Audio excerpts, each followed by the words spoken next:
Hi guys, in today's video I'm going to show you how you can find your LinkedIn password if you forget it. So open your LinkedIn, and once you open the app you simply need to click on profile picture and click on settings. So once you are in settings you can see sign in and security, but here you can see change password option is there, but there is no option to find your current password. So how you can see your current password?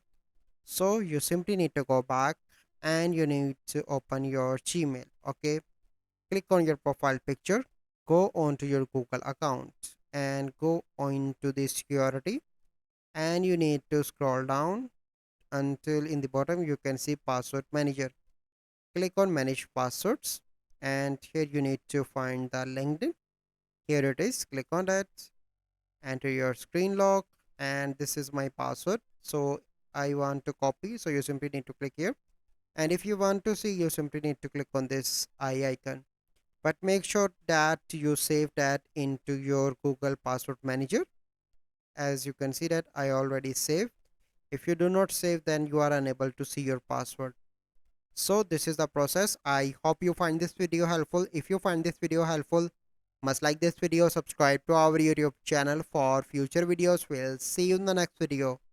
Thank you, have a good day.